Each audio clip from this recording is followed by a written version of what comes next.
A Millionaire's Heart. Ethan Calloway built a restaurant empire, but when he catches a starving child digging through his trash, his past and his future collide. Helping single mother Sophia wasn't in his plans, but neither was falling in love. Will love change a man who thought money was everything? Before we get into the story, comment below where in the world you are watching from today. The morning sun shone through the large windows of Ethan Calloway's penthouse office. At 45, Ethan had built his restaurant empire from nothing.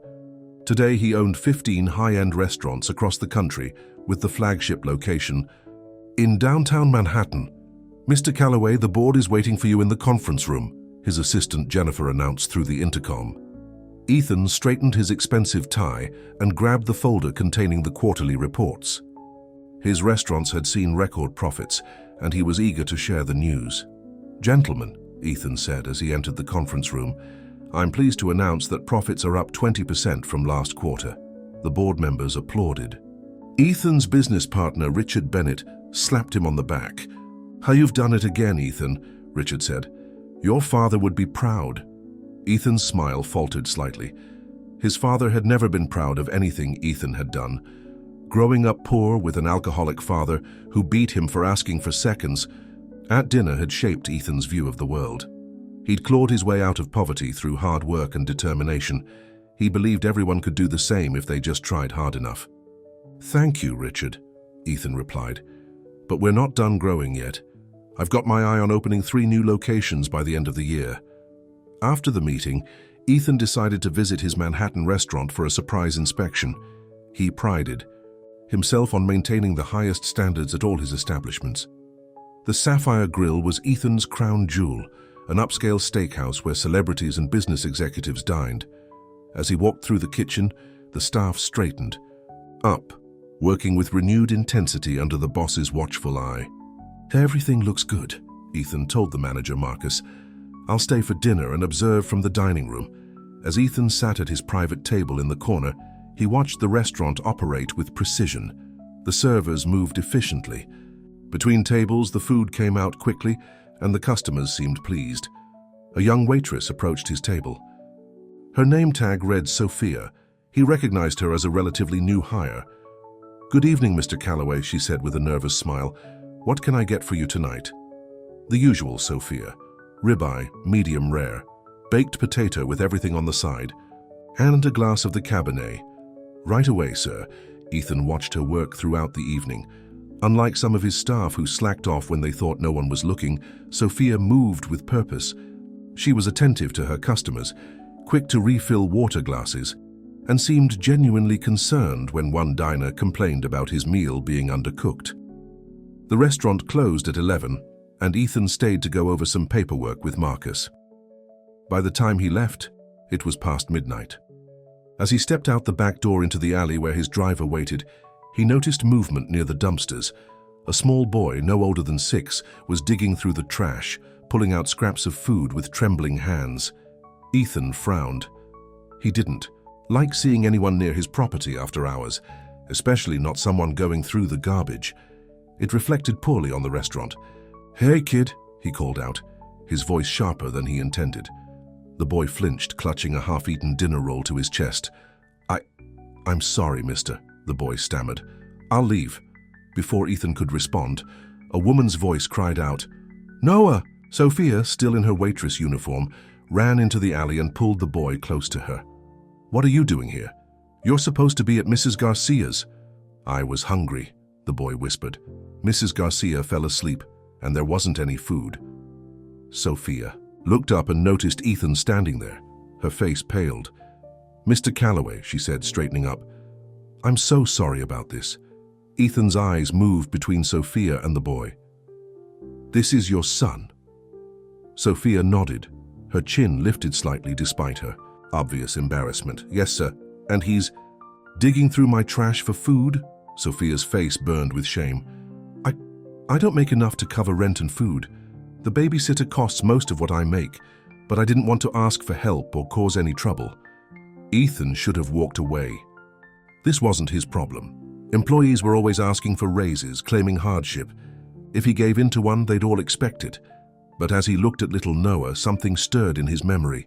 himself as a child, hungry, forgotten, getting beaten for asking for more.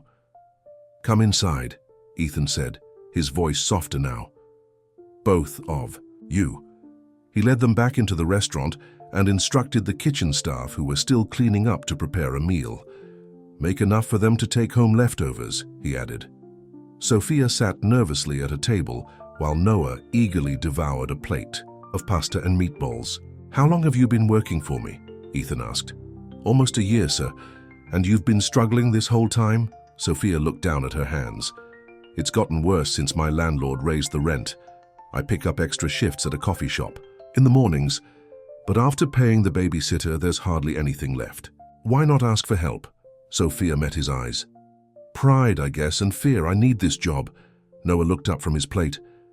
"Mommy works really hard. She doesn't even eat sometimes so I can have food." Sophia quickly shushed him, but Ethan had heard enough. He'd always believed people should pull themselves up by their bootstraps, just as he had done. But watching this woman work 2 jobs and still struggle to feed her child challenged something deep inside him. "Where do you live?" he asked. "In the Bronx. It's a small apartment, but how do you get home at night?" "The subway, usually. Sometimes I walk part of the way when the trains aren't running." Ethan pulled out his phone. "I'm calling my driver. He'll take you home tonight." "That's not necessary." "It's past midnight and you have a child with you. It's necessary." While they waited for the driver, Ethan asked more questions about Sophia's life. She was a single mother. Noah's father had left when he was a baby. She'd dropped out of college to have Noah, but dreamed of going back someday to study business. When the driver arrived, Ethan walked them out to the car. As Noah climbed in, he turned to Ethan. "Thank you for the food, Mr. Richman," the boy said solemnly. Ethan felt an unfamiliar lump in his throat. "You're welcome, Noah." He closed the car door and turned to Sophia. "Be here at 9 tomorrow morning." Sophia's face fell. "My shift doesn't start until 4. I know. Come at 9, we need to talk." Sophia spent a sleepless night worrying that she was about to lose her job. By morning, she had convinced herself that Ethan Calloway would fire her for bringing her personal problems to work. At exactly 9, she arrived at the Sapphire Grill. To her surprise, Ethan was waiting outside. "Good morning," he said. "Where's Noah?" "At school," Sophia replied. "Good. Come with me." He led her to a black Mercedes parked nearby and opened the passenger door for her. Sophia hesitated. "Where are we going?" "To see some properties." "I don't understand." Ethan's expression was unreadable. "Last night made me realize something. Sophia, I've been so focused on building my empire that I've forgotten why I started in the first place. And why did you start?" "To make sure I'd never go hungry again." He paused. "Get in the car, please." Confused but curious, Sophia got in. They drove to a modest apartment building in a safe neighborhood not far from the Sapphire Grill. "This is the first property I ever bought," Ethan explained as they walked inside. "I own the whole building now." He showed her a vacant 2-bedroom apartment on the 3rd floor. It was clean with large windows and freshly painted walls. "The tenant moved out last week," Ethan said. "I haven't listed it yet." Sophia walked through the space, running her hand along the kitchen counter. "It's nice." "The rent is within what you can afford on your current salary," Ethan said. "And it's close enough to walk to work, which would save you transportation costs." Sophia turned to him, shocked. "Are you offering me this apartment?" "Yes, and a raise, and full benefits, including childcare assistance." Sophia's eyes filled with tears. "Why? Why would you do this for me?" Ethan looked out the window for a long moment before answering. "Because last night I saw myself in your son, and I saw something in you that reminded me of what's really important. I don't know what to say. Say you'll take the apartment. Say you'll let me help." "What's the catch?" Sophia asked, suddenly suspicious. Ethan smiled, a genuine smile that transformed his usually stern face. "The catch is that you have to promise to go back to school, part-time while you continue working for me. I need managers who understand what it's like to work from the bottom up." Sophia couldn't believe what she was hearing. "You want to help me finish college?" "I want to invest in someone who works as hard as you do," Ethan corrected her. "It's just good business." But they both knew it was more than that. Something had changed in Ethan Callaway last night. A wall had begun to crumble. A heart long frozen had started to thaw. As they left the apartment, Ethan handed Sophia the keys. "Move in whenever you're ready. My assistant will help arrange everything." "Thank you," Sophia whispered. "Noah will be so happy." "Just promise me one thing," Ethan said. "Anything. No more dumpster diving. If you need something, ask." Sophia smiled through her tears. "I promise." What neither of them knew was that this was just the beginning. The ice around Ethan Callaway's heart had begun to melt, and Sophia Ramirez was about to teach the millionaire that true wealth couldn't be measured in dollars and cents, but in the lives we touch and the love we share. 3 months had passed since Sophia and Noah moved into their new apartment. Life had changed dramatically for them. Noah was thriving in his new school, making friends and bringing home good grades. Sophia had started taking business classes, 2 evenings a week, with Ethan's assistant Jennifer watching Noah during those times. Sophia still worked at the Sapphire Grill, but now as the assistant manager. Ethan had promoted her after seeing how quickly she learned and how well she handled both customers and staff. "You're a natural leader," he had told her when offering her the position. "People respect you because you've been in their shoes." As for Ethan, the small changes in his life had begun to snowball. After helping Sophia, he'd taken a closer look at how his other employees were living. Many were struggling, despite working full-time. He'd raised wages across all his restaurants and started a scholarship program for employees who wanted to further their education. "Mr. Callaway, your brother is here to see you," Jennifer announced through the intercom one Monday morning. Ethan frowned.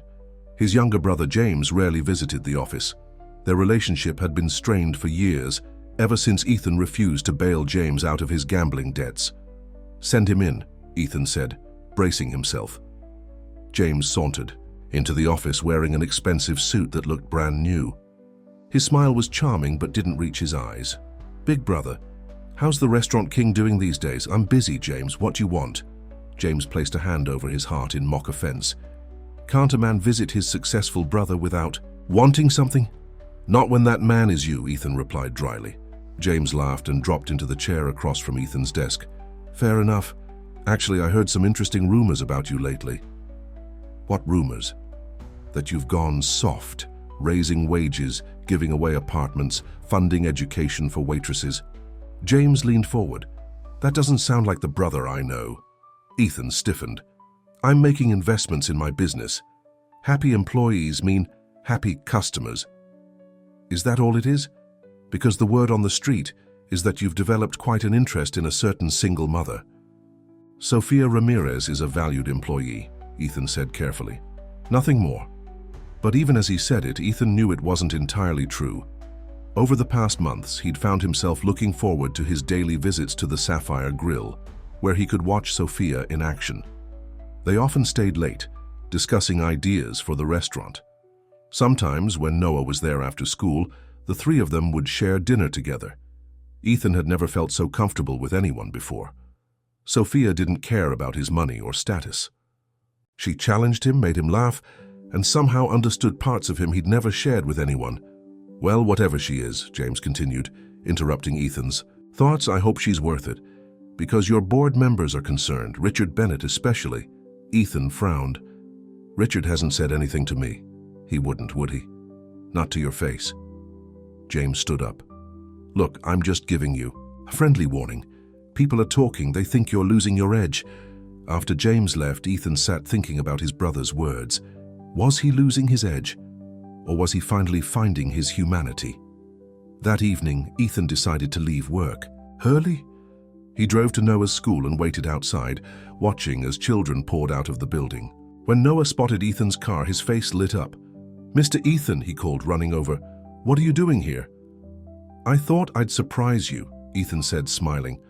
"How would you like to go to the zoo?" Noah's eyes widened. "Really? Right now?" "Right. Now, your mom's working until closing, so we have plenty of time." Noah climbed into the car, chattering excitedly about the animals he wanted to see. As they walked through the zoo, Ethan found himself enjoying the boy's enthusiasm. Noah held his hand naturally, pulling him from exhibit to exhibit. "Look at the lions, Mr. Ethan. They're like big kitty cats." Ethan laughed. Very dangerous kitty cats.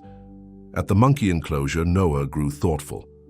My daddy was supposed to take me to the zoo once, he said quietly, but he never came back to do it.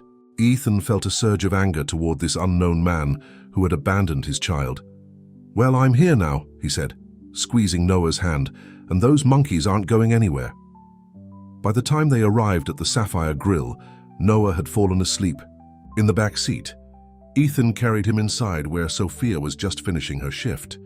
Ethan, she exclaimed, surprised to see him with her sleeping son in his arms. What happened? Nothing bad, Ethan assured her. We went to the zoo.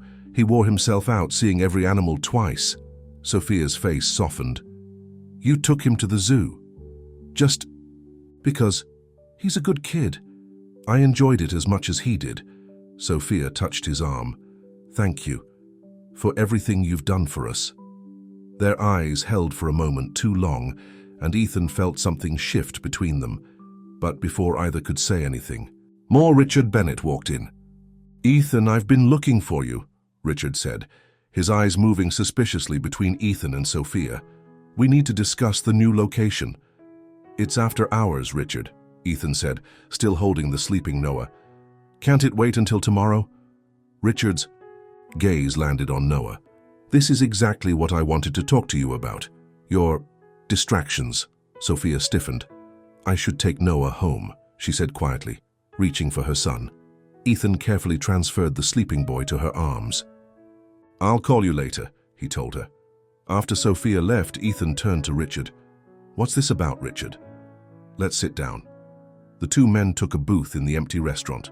Richard, at 65, had been Ethan's mentor when he first started in the business. He had provided the initial investment for Ethan's first restaurant and owned 20% of the company. I'm concerned, Ethan, Richard began. Your brother mentioned some changes you've been making. Costly changes. The wage increases? They've actually improved retention and service. Our profits are up. It's not just the wages. It's this personal involvement with the staff, particularly Ms. Ramirez. Ethan's jaw tightened. Sophia is an excellent manager. She was a waitress 3 months ago, Richard exclaimed. And now you've got her in a management position, living in your building, taking classes on the company dime. People are talking, Ethan. Let them talk. It affects the business. The board is concerned that you're making decisions based on emotions rather than business sense. The board? Ethan raised an eyebrow. Or just you? Richard sighed. I've known you since you were a hungry kid with big dreams, Ethan. I believed in you when no one else did. I've never seen you let anything distract you from building this company. He leaned forward. Until now. People aren't distractions. Richard, they're the reason we're in business. Don't be naive, Richard scoffed. We're in business to make money, period. Ethan stood up. Maybe that's why you've been divorced 3 times. Richard's face reddened. Don't make this personal. But it is personal, isn't it? You're not really worried about the business. You're worried that if I start caring about other people, I'll be less focused on making money for you. That's not fair, isn't it? Ethan shook his head. I appreciate everything you've done for me, Richard, but I own 80% of this company. The decisions are mine to make. After Richard left, Ethan sat alone in the darkened restaurant, thinking about how much his life had changed in just 3 months. He'd gone from a man who cared only about profit to someone who was starting to see the value in people, in relationships. His phone buzzed with a text message from Sophia. Noah woke up and wanted to tell you thank you for the zoo. He says the elephant was his favorite. Ethan smiled and typed back. Tell him we can go again soon. Maybe you can join us next time. The reply came quickly. I'd like that. 3 simple words, but they filled Ethan with a warmth he'd never experienced before. The next morning, Ethan called an emergency board meeting. All 5 board members attended, including Richard, who sat with his arms crossed and a frown on his face. Gentlemen, Ethan began, I've called you here to announce some changes to our company policy. He outlined his plan to implement a profit-sharing program for all employees who had been with the company for at least a year. He also proposed expanded benefits, including health insurance for part-time employees and a childcare subsidy. These changes will cut into our profits initially, Ethan acknowledged, but I believe they will pay off in the long run through increased loyalty, reduced turnover, and better service. Richard stood up.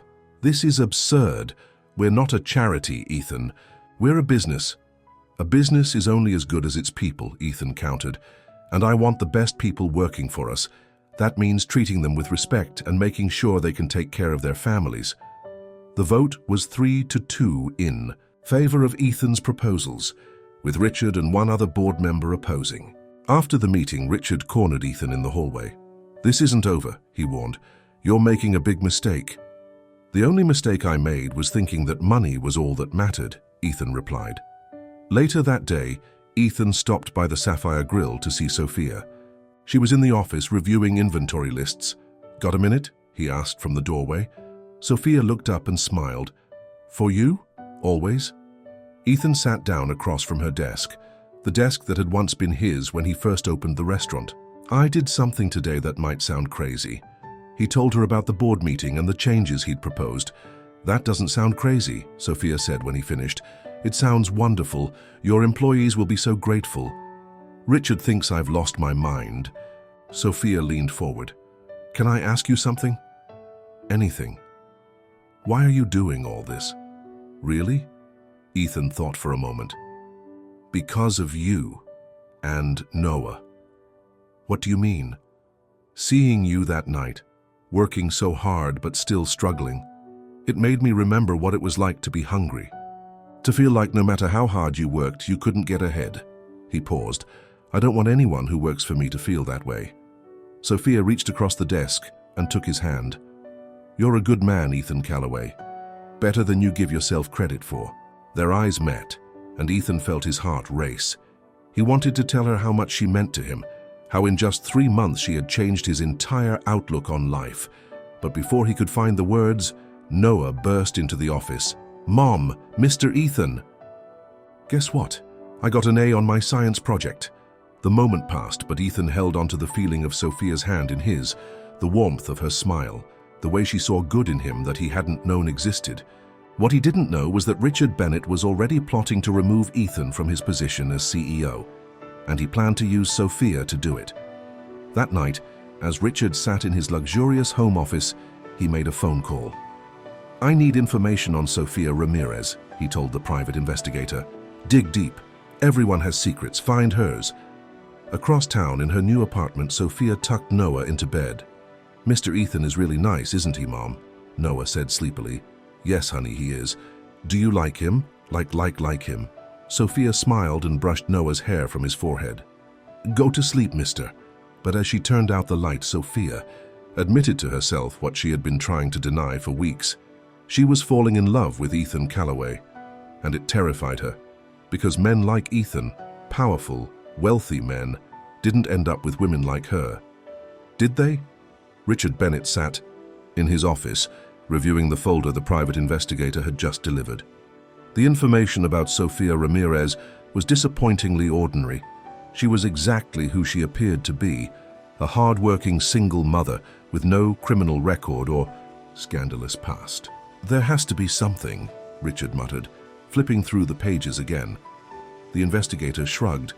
"The only thing remotely interesting is that she was once married to Noah's father, Marco Ramirez. But he abandoned them when the boy was 2. She filed for divorce, but he never showed up to contest it." Richard tapped his fingers on the desk. "And where is this Marco now?" "Unknown. Last seen in Chicago 3 years ago. He's had some trouble with the law, petty theft, drunk and disorderly, that sort of thing." A slow smile spread across Richard's face. "Find him. Offer him whatever it takes to bring him back to New York." "What exactly are you planning, Mr. Bennett?" Richard closed the folder.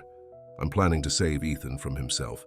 Meanwhile, at the Sapphire Grill, Ethan and Sophia were working late, reviewing plans for a new menu launch. They sat side by side at the bar after closing, surrounded by sample dishes from the chef.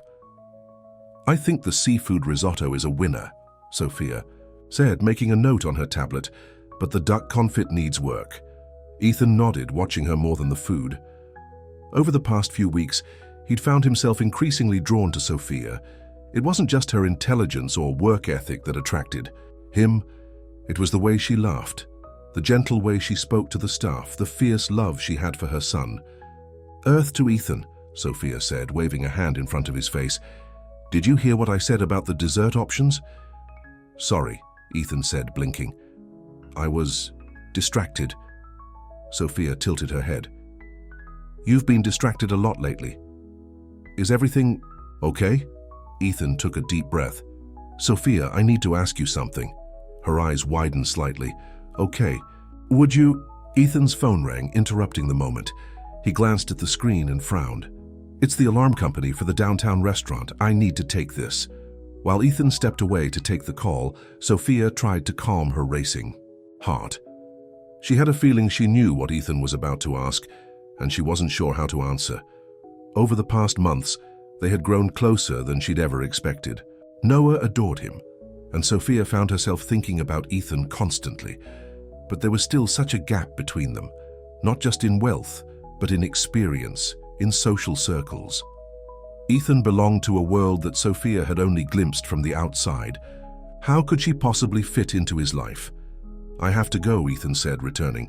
"Someone tried to break into the downtown location. The police are there now." "Of course," Sophia said, standing up quickly. "We can finish this tomorrow." Ethan hesitated, clearly torn. "Rain check on our conversation?" Sophia nodded, relief and disappointment warring inside her. Rain check. The next day, Sophia was surprised to receive a call from the school in the middle of her shift. Noah had fallen during recess and needed to be picked up. "He's okay," the nurse assured her. "Just a sprained wrist, but we need a parent to take him to get it checked out." Sophia looked around the busy restaurant anxiously. She was the only manager on duty, and they were short-staffed already. "Is everything all right?" Ethan asked, having just arrived for his daily visit. Sophia explained the situation. "Go," Ethan said immediately. "I'll cover for you here." "But you have that meeting with the investors. I'll reschedule. Noah is more important." Sophia felt a rush of gratitude. "Thank you. I'll make it up to you." When Sophia arrived at the school, she found Noah sitting in the nurse's office, his wrist wrapped in an elastic bandage, his eyes red from crying. "Mommy!" he exclaimed, running to her with his good arm outstretched. "Oh, baby," Sophia said, hugging him carefully. "Let's get you to the doctor." At the urgent care center, they waited over an hour before a doctor could see Noah. X-rays confirmed it was just a sprain, not a break. As they were leaving, Sophia was shocked to see Ethan in the waiting room. "Ethan, what are you doing here?" "I wanted to make sure you both were okay." He knelt down to Noah's level. "How's the wrist, buddy?" Noah held up his newly bandaged arm. "The doctor says I'm brave." "You certainly are," Ethan agreed. "I brought you something." He pulled a small stuffed elephant from behind his back, a reminder of their favorite animal from the zoo. Noah's face lit up.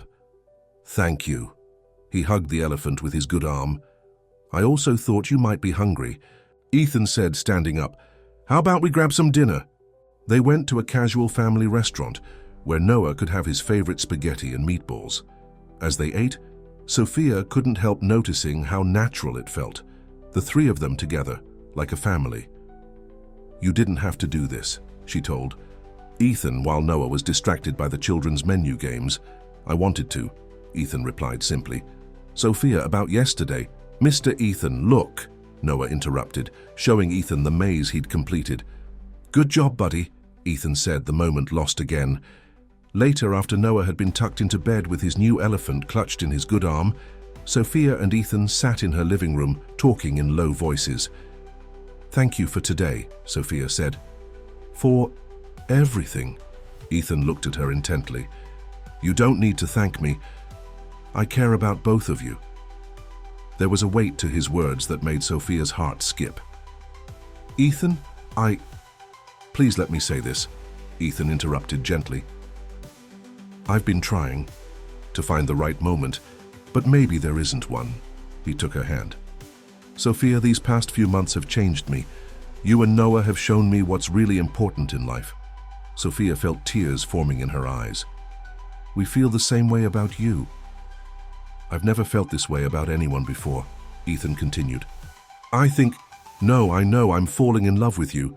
The words hung in the air between them. Sophia's breath caught in her throat. Ethan, are you sure? We're so different. Not where it counts, he insisted. You're kind, intelligent, strong. You make me want to be a better man. Sophia couldn't hold back her tears any longer. I've been fighting my feelings for you because I was afraid. Afraid that someone like you couldn't possibly want someone like me. Someone like you is exactly what I want, Ethan said, wiping away her tears with his thumb. You and Noah both. When he kissed her, Sophia felt as though everything in her life had been leading to this moment. For the first time since Noah was born, she allowed herself to believe in a happy ending. What neither of them knew was that across town, Richard Bennett was setting his plan in motion. Mr. Ramirez, thank you for coming, Richard said, shaking, hands with a thin, nervous-looking man in an ill-fitting suit. Marco Ramirez looked around Richard's opulent office with poorly disguised envy. Your message said there was money involved? Indeed there is. Richard gestured for Marco to sit. Tell me, how would you like to reconnect with your son? Marco's eyes narrowed. What's this about? I haven't seen the kid in years. And whose fault is that? Richard asked mildly. But now you have a chance to make things right, to be a father again. I don't know. Richard opened a drawer and pulled out an envelope thick with cash. $20,000 now, another 30 when the job is done. Marco licked his lips. What job exactly? I need you to claim your rights as Noah's father, to tell Sophia you want to be part of his life again. And then what? Richard's smile didn't reach his eyes. And then you'll disappear again with your $50,000, but not before you've created enough disruption.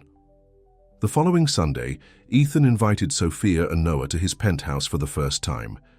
He'd been nervous about showing them his home, worried that the luxury might create distance between them. But Noah was simply excited about the elevator that went directly to the top floor, and Sophia seemed more interested in the views than the expensive furnishings. This is where you live? Noah asked, eyes wide as he explored the spacious living room. Yes, but it doesn't feel much like home, Ethan admitted. Sophia understood what he meant. Despite the costly artwork and designer furniture, the place lacked warmth. There were no family photos, no personal touches, nothing that spoke of who Ethan was. Maybe we can help with that, she suggested. They spent the day together, cooking lunch in Ethan's rarely used kitchen, playing board games and laughing. By evening, when Noah had fallen asleep on the couch, Ethan felt a contentment he'd never experienced before. I love seeing him here, Ethan said, softly, watching Noah sleep. I love seeing you here too. Sophia leaned against his shoulder. It feels right, doesn't it? More right than anything has ever felt. The next morning, Sophia arrived at the Sapphire Grill early to prepare for a large lunch reservation. She was surprised to find James Calloway waiting outside the locked doors. You must be Sophia, James said with a smile that reminded her of Ethan's, though less genuine. I've heard so much about you. Mr. Calloway, Sophia greeted him politely. Ethan isn't here yet. Actually, I came to see you. James followed her inside as she unlocked the door. My brother seems quite taken with you. Sophia busied herself turning on lights and preparing for the day. Ethan and I are close, yes? Close enough that he's mentioned marriage. Sophia dropped the stack of menus she was holding. What? James raised an eyebrow. He hasn't. Interesting. He told me he was planning to propose soon. I don't think that's any of your business, Sophia said, gathering the menus with shaking hands. Oh, but it is. You see, when Ethan marries, his wife becomes part of the family business. And given your background, I thought I should make sure you understand what you're getting into. Sophia straightened, anger replacing her shock. My background? A waitress with no college degree, a single mother with a checkered past. There's nothing checkered about my past. James shrugged. Perhaps not, but there is the matter of your ex-husband. Marco, isn't it? Sophia paled. How do you know about Marco? I make it my business to know about people who might influence my brother. People who might have a financial interest in getting close to him. I don't care about Ethan's money, Sophia said firmly. Everyone cares about money, Sophia. Some are just better at hiding it than others. James headed for the door. Just something to think about. After he left, Sophia sat down at the bar, her legs suddenly weak. Marriage? Had Ethan really been thinking about marriage? And how did James know about Marco? She didn't have time to process these questions because her phone rang. It was the childcare provider who watched Noah after school. "Ms. Ramirez, there's a man here claiming to be Noah's father. He's demanding to see him." Sophia's blood ran cold. "Don't let him near Noah. I'm coming right now." When she arrived at the childcare center, she found Marco arguing with the director. He looked older, thinner than she remembered, but his eyes still held that manipulative gleam. "Sophia," he exclaimed when he saw her. "There you are." "They won't. Let me see my son." "What are you doing here, Marco?" Sophia demanded, keeping her voice low to avoid alarming the children playing nearby. "I've changed, Sophia. I want to make things right. I want to be part of Noah's life." Sophia crossed her arms. "After 4 years of nothing, no calls, no child support, not even a birthday card. I know I messed up, but I'm Noah's father. I have rights. You gave up those rights when you walked out on us." Marco's facade of remorse slipped slightly. "Actually, legally, I didn't. We should talk about this privately." Sophia felt sick. She knew Marco was right. She had never been able to terminate his parental rights because he had disappeared. The divorce had gone through, but legally he still had a claim to Noah. "My lunch break is in an hour," she said finally. "Meet me at the coffee shop around the corner from the Sapphire Grill." When Marco left, Sophia immediately called Ethan. She needed his advice, his support. But the call went to voicemail. She left a brief message asking him to call her back as soon as possible. Later, at the coffee shop, Marco wasted no time getting to the point. "I want to see Noah regularly, weekend visits to start." Sophia stared at him in disbelief. "Why now, Marco? Why after all this time?" Marco shifted uncomfortably. "Like I said, I've changed. I miss my son. You don't even know him anymore. He was 2 when you left. He's 6 now. He doesn't remember you." Then it's time he got to know his real father, isn't it? Marco leaned forward. "Instead of whatever rich guy you've been using as a replacement." Sophia felt a chill. How did Marco know about Ethan? "What are you really after, Marco?" Before he could answer, Ethan appeared at their table. "Sophia, I got your message. Is everything okay?" Marco's eyes widened as he recognized Ethan. Well, Ethan Calloway himself, now I understand." Ethan looked between Sophia and Marco. "Who's this?" "Ethan, this is Marco Ramirez, Noah's father." Sophia watched Ethan's face carefully as understanding dawned. "I see," Ethan said, his voice carefully controlled. "Do you mind if I join you?" Marco smirked. "Not at all. We were just discussing custody arrangements." "There are no custody arrangements to discuss," Sophia said firmly. "You gave up that right when you abandoned us." "The courts might see it differently," Marco countered, "especially when they hear how you've been keeping my son from me while you cozy up to a millionaire." Ethan's eyes hardened. "Is that a threat?" Marco shrugged. "Just stating facts.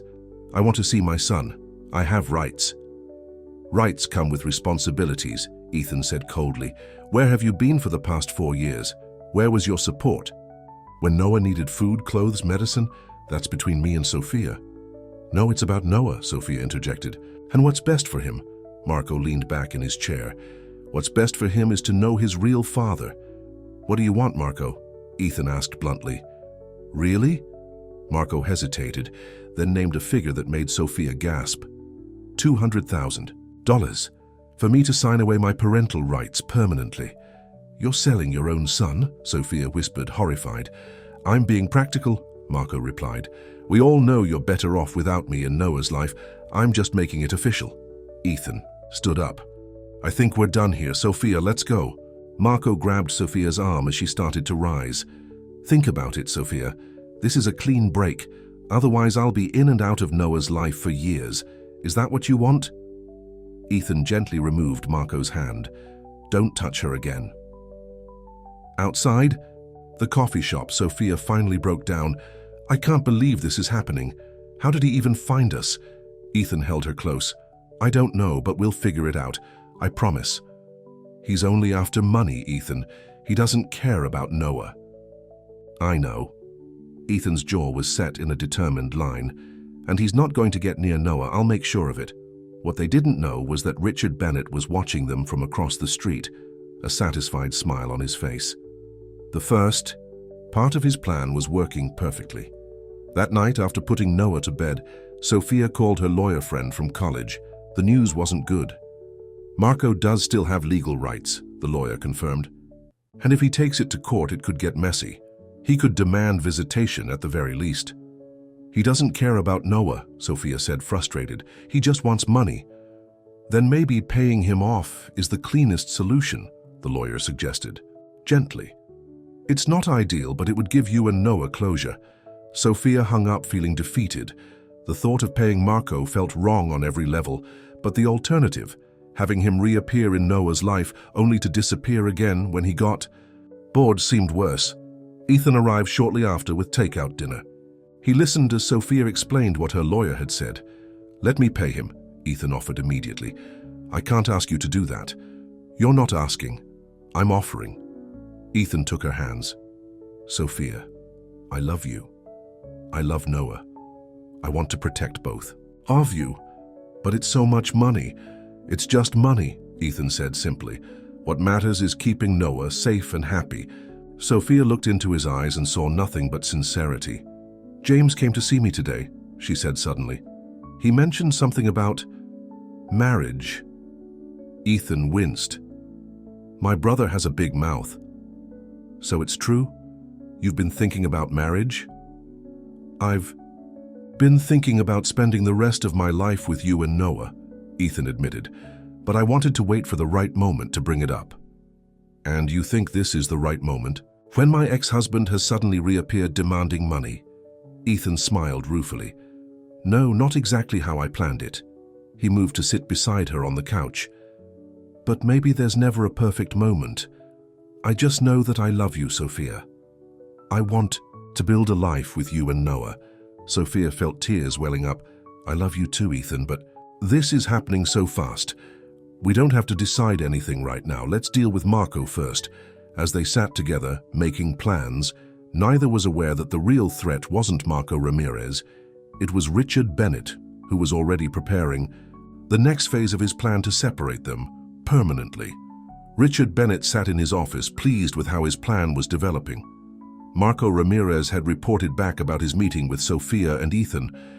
"So he offered to pay you off?" Richard asked, swirling the scotch in his glass. "Not exactly," Marco replied. "But he will. The guy's obviously crazy about Sophia and the kid. He'll do anything to keep them happy." Richard nodded thoughtfully. "Good.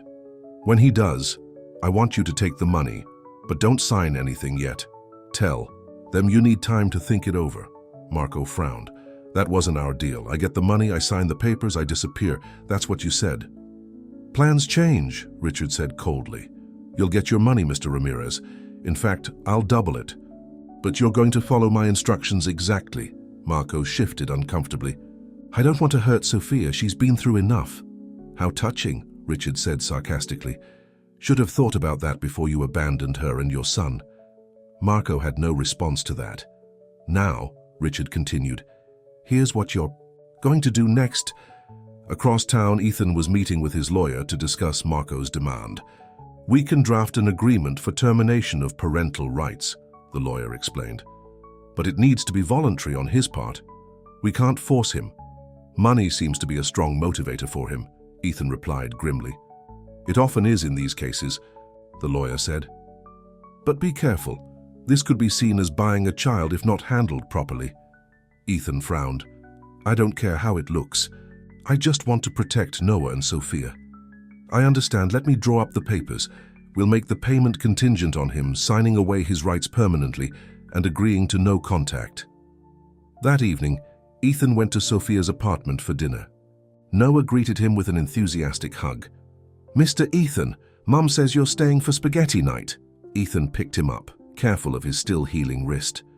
"I wouldn't miss it for the world, buddy." As they ate dinner, Ethan watched Sophia and Noah interact. The easy way they laughed together, the little rituals they shared. He had never known this kind of simple happiness in his own childhood. His father had been too busy working, then drinking to spend time with his sons. His mother had left when he was young, unable to handle his father's abuse. "You're quiet tonight," Sophia said after Noah had gone to bed. "Just thinking about how lucky I am to have found you both," Ethan replied. Sophia curled up next to him on the couch. "Any news about the situation?" "My lawyer is drawing up the papers. We'll offer Marco the money in exchange for terminating his rights permanently." Sophia sighed. "It feels wrong, paying him off, like we're admitting he has power over us." "It's not ideal," Ethan agreed, "but it's the cleanest solution. And then we can move forward without this hanging over us." "Move forward," Sophia repeated softly. "You mean what we talked about before?" Ethan took her hand. "I mean, building a life together, the three of us." Sophia looked up at him, her eyes shining with unshed tears. "Are you sure, Ethan? Your life would be so much simpler without all this drama. Simpler maybe, but empty." He kissed her gently. "I've never been more certain of anything." The next day, Ethan received a troubling call from his accountant. "Mr. Calloway, there's been some unusual activity in the company accounts. Several large transfers that I don't recognize." Ethan frowned. "How large?" "Nearly $5 million, sir. Transferred to an offshore account yesterday." "I didn't authorize that," Ethan said, alarmed.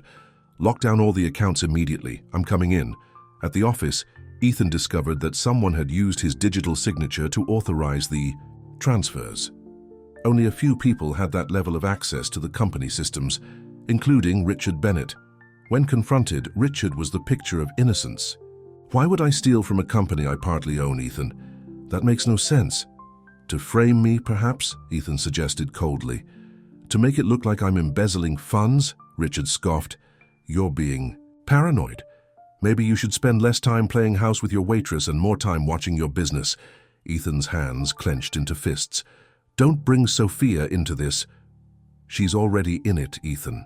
She's been in it from the moment you decided to make her more important than the company we built." Before Ethan could respond, his phone rang. It was Sophia, her voice tight with panic.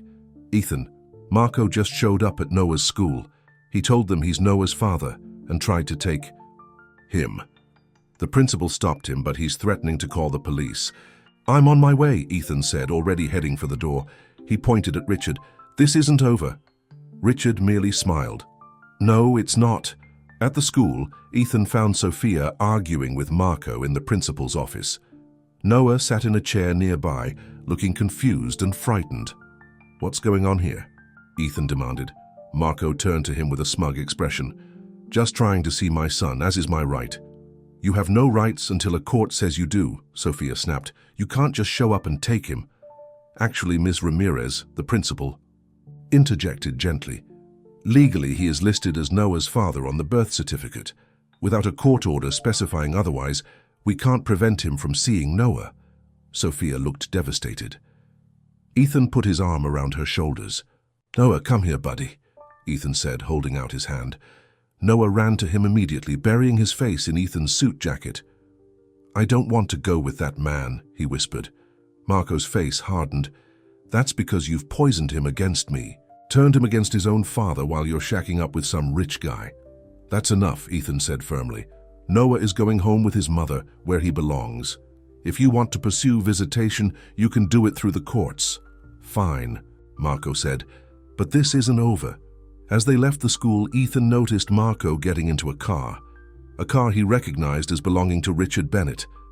"Sophia, take Noah home," Ethan said, his voice tight. "I need to check something out." "What is it?" "I think I know who's behind Marco's sudden reappearance." Ethan followed the car at a distance. Sure enough, it went directly to Richard's office building. Ethan watched as Marco and Richard met in the lobby, talking animatedly.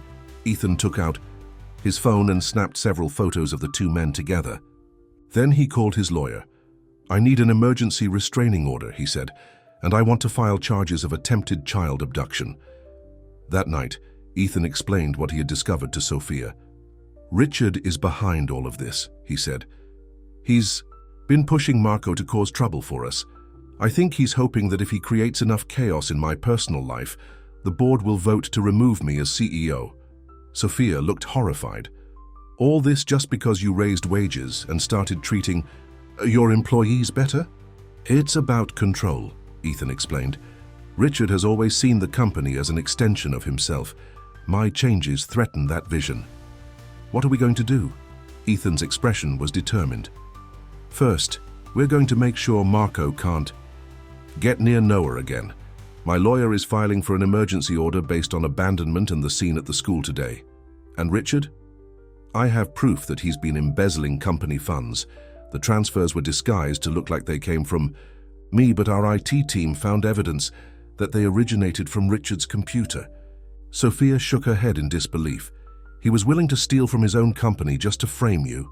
Richard has always been willing to do whatever it takes to get what he wants, Ethan said grimly. But this time, he's gone too far.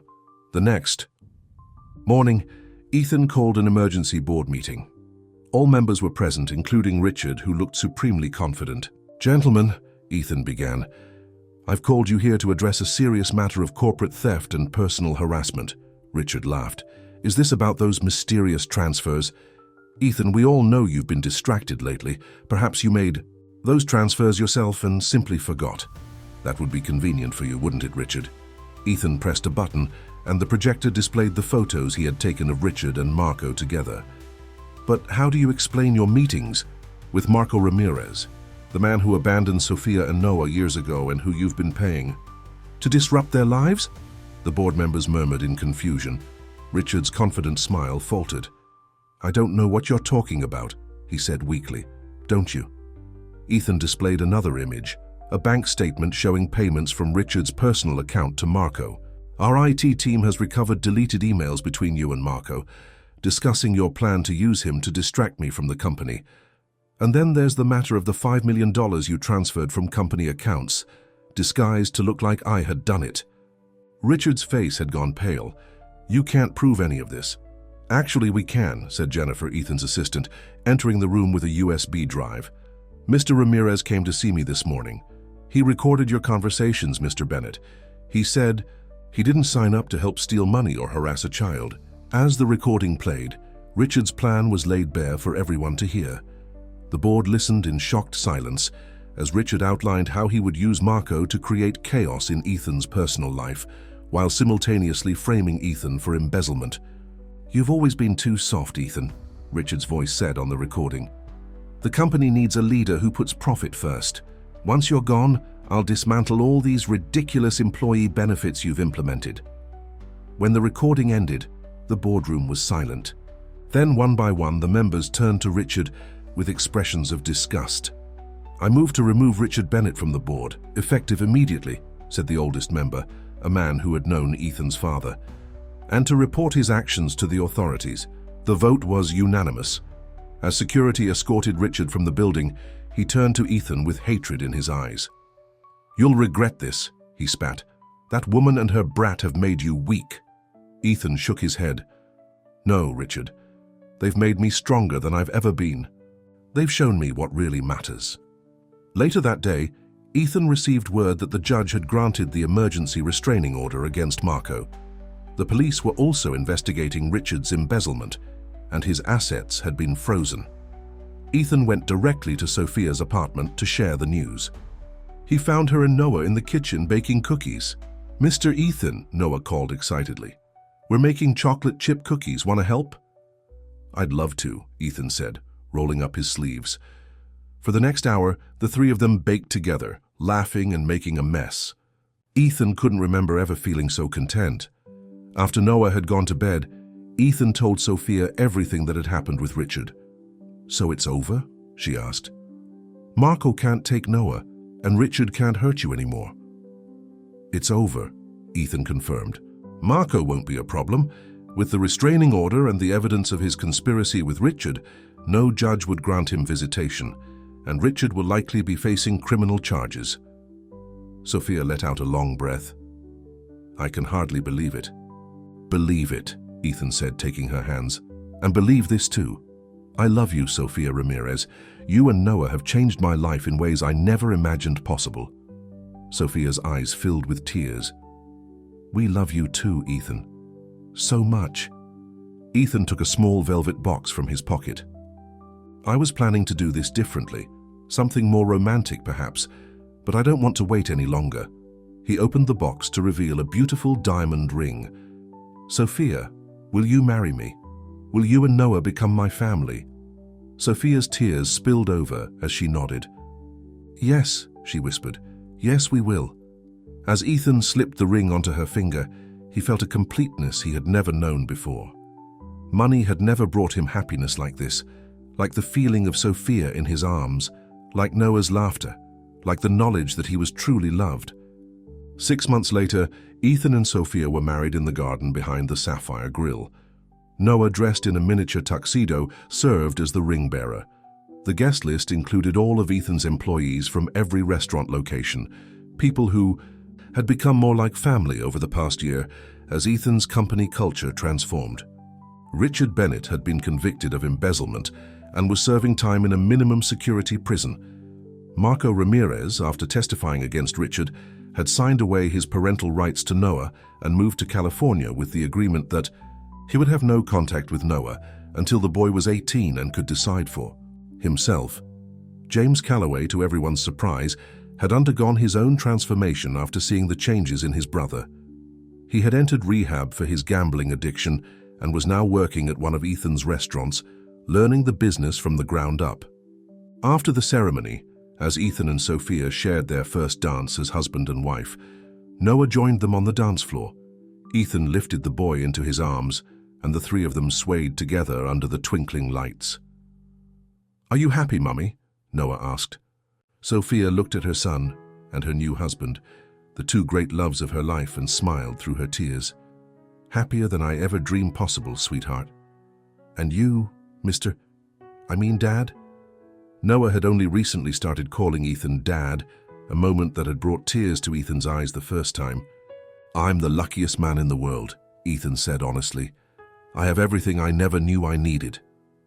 Later that night, as the celebration continued around them, Ethan and Sophia stood off to the side, watching their guests enjoy themselves. "I was thinking," Ethan said, his arm around Sophia's waist, "about expanding the employee benefits program." Sophia looked up at him, amused. "On our wedding day?"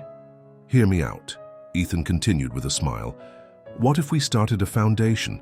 We could provide education grants for employees' children, help with housing, maybe even healthcare for their extended families." "That sounds wonderful," Sophia said. "But what about the board? Will they approve such a significant investment?" "The board has seen the results of our changes so far," Ethan pointed out. "Profits are up, employee turnover is down, and customer satisfaction is at an all-time high. It turns out that treating people well is good business." Sophia leaned up to kiss him. "I'm so proud of you, Ethan Calloway. You've created something truly special." "We created it together," Ethan corrected her. "You showed me what was possible, that success isn't just measured in dollars, but in the lives we touch." Across the garden, Noah was dancing with Jennifer, laughing as she twirled him around. The joy on his face was worth more than all the money in Ethan's bank accounts. "You know," Sophia said thoughtfully, "I was thinking about expanding our family someday. Maybe Noah would like a little brother or sister." Ethan's heart swelled with emotion.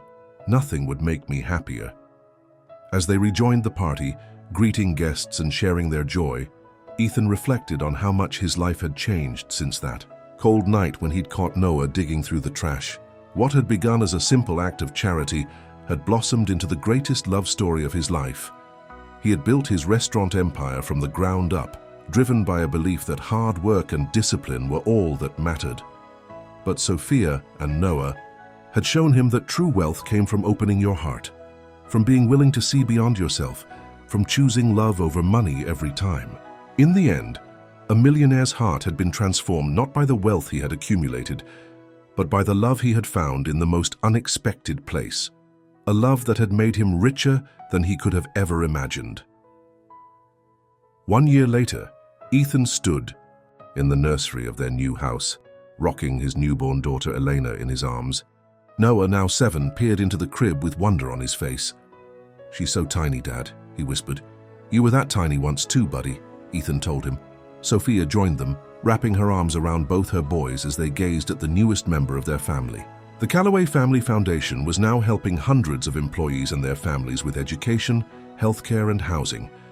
The company continued to grow, not just in profits, but in purpose. "I never thought I could be this happy," Ethan said softly. Sophia smiled up at him. "That's the thing about love, Ethan. It has no limits. It just keeps growing." As little Elena slept peacefully in her crib, surrounded by the family that would love and protect her always, Ethan knew that he had found the true meaning of success. It wasn't about the money in his bank account or the restaurants that bore his name. It was about the love in this room, the love that had melted a millionaire's heart and shown him the real wealth had been waiting for him all along, if only he had known where to look.